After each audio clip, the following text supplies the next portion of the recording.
guys, welcome back to INSANEBRIT Gaming. I'm the INSANEBRIT, and this is this week's News Friday, where I talk about all the week's gaming news, gaming topics, and some anime, or depending if I find anything in particular. Just to give you an update, because I failed to take a goddamn picture and upload it to Instagram, motherfucker. There is a food review out. I won't tell you what it is, but it's going to be out on Saturday about 7 PM, or at least that's the time I try and get it out. At that particular point in time. So we have a number of stories to talk about. It's not a lot of stories, I won't even lie. I'm kind of scraping the barrel a little bit here to a point, but I'm going to give you the gist anyway. So first and foremost, Sony are releasing a new PS4. Well, I say new, it's a PS4 Slim. Well, we already know that, like we have that, but 1 terabyte Slim. However, if you are in the UK, you already have it, and it goes on sale for about 250, 300, I'm not too sure. But apparently America's getting it, or North America as it were, is going to be getting that. And to be honest with you, I don't understand why you've A, gotten it so late, and B, why would you even bother with that, considering the fact that you can either upgrade your hard drive from your current one, or the standard one like I have, to a 1 terabyte, or the smart thing to do, if you're jumping into this generation, or you're upgrading, you would go and buy a PS4 Pro, just on the basis that it's, when you do get a 4K TV one day, or whatever, you would have more power and to run your games anyway, so it doesn't really matter. But if you're budget wise, then why not just buy a hard drive? But then again, I do understand that there are some people who ain't got that kind of courage to start unscrewing their PlayStation, putting a new hard drive. I'm one of them. It's just not my thing. I'd rather, you know, to keep it the way it is. Though I do feel like I do need a 1 terabyte hard drive. But either way, I'll upgrade to a PS4 Pro eventually. So I don't understand why that's coming out so late for you guys. This doesn't make a lot of sense. The next story is Call of Duty World War II trailer has dropped. I have seen it, and I am very impressed with it. It looks absolutely fantastic. The planes going over, the dramatic music. Looks like an interesting story. You follow a US Marine, I believe it is, and you know, go through his story, whatever it is. I don't know too much details about the story. I personally, because I probably didn't do my research, but at the same time, I didn't really want to kill the story off for me. I wanted to enjoy it. And, you know, I never research the stories or anything like that if I'm going to play a game specifically. I'm definitely going to be playing this one. I do know my own mistake. I haven't played the previous Call of Duties, and I haven't the last two. Well, the one that came out and in the HD version, and Battlefield 1, which does tackle the World War II, or no, Battlefield, was it World War 1? I don't know, whatever. It tackles the old style war, you know what I mean? Back in those times. So I can't really compare this Call of Duty with the this new one coming up. And it wouldn't be fair to do that anyway, but you know what I mean. I do know that Zombies is coming back for this. If you're interested in Zombies, I know that a lot of you are. I personally never cared for it, to be honest with you. It might be fun for a little bit, but I've never really been that good at it or cared enough for it, you know what I mean. It's just repeat. It's horde mode, essentially, over and over again, so you'll be able to kill some Nazi zombies. I believe this might be in the story. I can't see it being in the online multiplayer. It may be there. I don't know. Like search and destroy, I don't know, I'm unsure. But apparently the regeneration of health, which was unrealistic in the games, obviously, it's Call of Duty, it's for kids, so, or more or less, you know, so, and it's just the way it is. They are basically going to be taking that out. So if you're not a fan of it, you know, I don't blame you for that. If you're not a fan of it, it doesn't feel very realistic, but it's going to be a lot harder. They're saying for, you know, players to get on with, you know what I mean? Which kind of makes sense in a lot of ways. But yeah, as I said, looking at the trailer, it actually does look fantastic. The graphics look amazing, and you know, the voice acting. And in today's world of gaming, you know, I haven't seen a lot of old style war in the previous years. You know what I mean? Like, it's all been futuristic shit, you know what I mean? Oh, it just winds me up, and it gets so boring. This guy lost a leg, this guy lost an arm, or I replaced it with a metal arm or something. You know, it got boring as fuck, and I'm happy to see them go that way. Like I said, I haven't played Battlefield 1, so I can't really say if it's going to be good or better, or how they did it, and what I hope to see from it. But based on the trailer about D-Day landing, which looked fantastic, it looked intense, the music was going, the planes going overhead, yeah, I think it's important to retell that story once again for this generation, because I don't think there's a lot of, well, I don't know, how should I put it? To bring it back into the mainstream, that what happened, I think is very, very important, so people don't forget, and in a way of telling a powerful story to individuals that did happen. Like I said, I haven't done a lot of research on the actual story that we're going to be currently following, but I don't want to ruin it. for myself. Now, regardless if that is true story or not a true story, doesn't really matter to me. It'd be always awesome if it's a true story, but the D-Day landings, of course, happened, etc., etc. A lot of you will have relatives that took part in that war in Europe. I myself do. My grandfather stormed the beaches of Normandy back then, and in actual fact, in my situation, again, not a lot of people's grandfathers, actually, my grandfather came back and told me a story. He actually made it to within 1 mile of Hitler. He made it on that final push, and you know, when the Germans were surrendering, and then essentially, I think Hitler killed himself. Did he shoot himself or took a cyanide pill? One of the other. I can't really remember off the top of my head. But yeah, so there's some personal history there. So to go through that once again in this generation's platform of how the graphics are and how amazing the voice acting is to tell that story. You know, it's going to be absolutely brilliant, and I am looking forward to it. I'll probably try and buy that day one. I think that's got to be a game. It comes out November 3rd as well. So moving on from that story, if I can find what else is going on. Apparently, Bully 2, Rockstar. Yeah, it is Rockstar. Apparently they're saying, or there's a rumor from a particular individual that is known for releasing information called Yan2295 reveals that the development studio will be releasing Bully after Red Dead Redemption 2. Again, I played Bully recently. It's on my playthroughs if you want to check that out, and completed it. Very much enjoyed it. It's been 10 years since the last one came out, so man, it's going to be 11, 12. I'm thinking 2018, 2017 it might get announced, and in 2018 it come out. I think. I mean, that's just me guessing wildly there. I've got to be honest with you. But it is a game I would definitely consider playing. Can't wait to see some upgraded graphics if that is the case. I don't know, just causing more mayhem and more. I hope it's going to be more violent, like a Grand Theft Auto, up to date. You know what I mean? It's going to have more violence. I mean, if it's going to be based in school, obviously it can't be too crazy.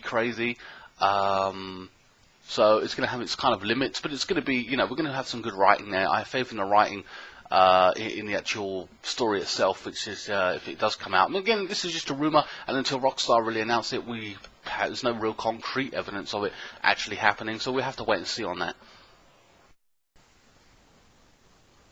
Well, okay, the final two stories I want to talk about this week is just basically an update on the Kingdom Hearts 3 release date and the Kingdom Hearts 3 and Final Fantasy VII Remake.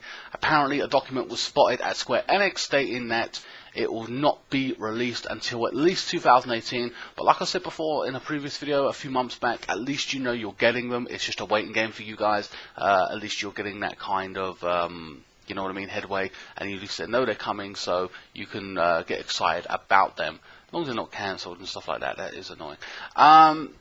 In other news, this is quite ironic really, Tekken 7 is coming. I think it's called Fated Retribution. I'm unsure about that. So it is coming. Now, I'm not a fighting game person, so I probably won't play it, just being honest. I mean, whenever I go on there, I can barely beat the story, and even if I did, going online is a big no-no. I come across some kid who's fucking learned every move in his sleep, you know what I mean? He's doing it like that, you know what I mean? He's just, oh, I can't even, I got my ass handed to me the last one. I'm on like 40 quid to get my ass handed to me. Fuck that shit. I'm not that into them, so it's just not my type of game. But apparently, you remember in the news that a kangaroo was attacking a dog, and a man actually put the kangaroo in a headlock and punched the kangaroo, and a lot of people were like, well, yeah, you defended your dog, and that's all good, but a lot of people were angry about it and saying you punched the kangaroo, you've hurt the animal, blah, blah, blah.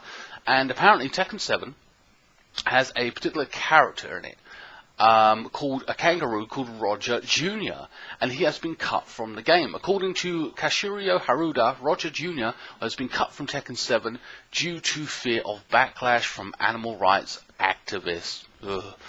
Haruda pointed out to the viral video that was released a few months ago of a man punching the kangaroo, and you know, a lot of people felt that it was necessary to help his dog, as I said, blah blah blah. People were complaining about the punching kangaroo. It seems that in the last few years there's a lot of more animal activists, even though they probably wouldn't play our game, they would still hear about a kangaroo in our game being punched and would complain about it. There's so many things to go into that. My personal thing is, I mean, you're worried about a bunch of people Now, I'll two stipulations with this. I want to say you're worried about sorry, let's switch back to the camera. You're worried about a bunch of people noting that you have a kangaroo animal in your game. Could be a bear, could be a tiger, could be whatever, and it's going to get punched. Well, the kangaroo also does punch back, and it is a fighting game. It's just a character. It is just a character in a game, and I think it's absolutely stupid that you're not putting them in there for that reason. That is ridiculous in the sentiment. However, on the other side of it, where I'm thinking that most people would ignore that, like me and you, like, you don't give a fuck, you know it's fake, you know it's bullshit, you know. I mean, I never played any game in particular, I don't know, with an animal in it and killed an animal like Far Cry, killed a bear, killed a tiger, killed a leopard, whatever it was I was doing hunting in that game, and then physically went out and fucking wanted to, you know, start stabbing up a fucking bear or something, you know what I mean? It doesn't work that way, or hurt any animal, by the way. Some people might if you're a fucking nut job. I'm an animal lover myself, but even I don't see the point of even having that kind of opinion or even worrying about those people, or so-called activists. And they're not fucking activists to me. They're fucking batshit insane and need to get a life. And that's somebody who's a gamer telling those kind of people to get a life. It's not going to influence people to go around punching kangaroos. It's a fucking video game. You know what I mean? Having said that, there are probably some people in there worried about how the sexualization of characters in the Tekken games, or saying some girl wearing a skinny skirt or small skirt and, you know, big boobs and stuff like that. Pfft, ridiculous. However, on that note, you are talking about a bunch of people that did complain about, animal activists, by the way, I'm going on about, did complain about the rat in Call of Duty a few years ago. Do you remember the Call of Duty where you would crawl through the sludge and that in the sewers, and there was a rat, and you stabbed it with your knife? You had to push X to stab it with your knife really quickly. They actually complained about that. It's a fucking digital rat. It's a rat. It's a digital rat. It's not real. You know what I mean? And all the mice and shit, the thousands of mice and shit that get tested on every single year for drugs and all that kind of stuff in labs, and I know they do protest that, I get it. But when you think about all these rats that die for your benefit, I don't know, for whatever they get tested on them, new cancer drugs, penicillin, I don't know what gets tested on them, to be honest with you, but whatever these drugs basically have to be tested on, they test them on them, and they up the ante to monkeys and stuff like that. I know it goes further and further, but it has to happen for the development of new drugs to help save people's lives. So, you know, so they're complaining about a rat, I think, and it's a digital rat. It's one fucking rat. It's a load of shit. And again, I wasn't entitled myself to go out and stab a rat if I could find one. If anything, I was trying to get away from the rat, you know what I mean? So it's a fucking logical, and those people need some kind of help mentally. They need to check themselves in. That's my personal opinion. And again, that's an animal lover talking. But even though I understand the fact that these things have to be done to progress human evolution, or, you know what I mean, medicines, and to save people's lives, it's a small sacrifice to make, considering, you know, on the humanitarian side. Anyway, I'm not going to get into that, but you get the gist. Fucking worried about a bunch of people saying you're punching a kangaroo. It's totally out of whack and ridiculous. Anyway, guys, let me know what you think in the comment section below. That is about it for this week's News Friday. It wasn't a lot of news to talk about. Only a couple of stories. I hope I get you a little bit up to date on certain things. I'll give you my thoughts and opinions. Very excited for the new Call of Duty game. Hopefully we'll be buying a COD game or a Battlefield 1 in the next few weeks, so I can get my hands into that and then go to another, from a shooter to something else, then back maybe to another shooter, depending. Because I played a lot of games recently and they haven't been shooters, which I need to get back into a little bit. My PlayStation Plus ran out. I'm going to have to buy that to play online as well. I'm going to get my ass handed to me, I know I am. But anyway, guys, I hope you enjoyed this video. Please like, share, comment, and subscribe. Follow me on Facebook, Instagram, Twitter. Donate to my Patreon or whatever, or my PayPal. Links are all in the description below, and I will see you next time. Don't forget to click the annotations to follow me on Uncharted, or the playthrough of Nier Automata, which I've now completed. There is multiple endings, but I'm not going to do multiple endings. I've got to do these playthroughs pretty quickly, so, you know, so you guys don't get bored. And, you know what I mean? It is what it is. Anyway, guys, I will see you next time. Thank you so much for watching. Have a great weekend.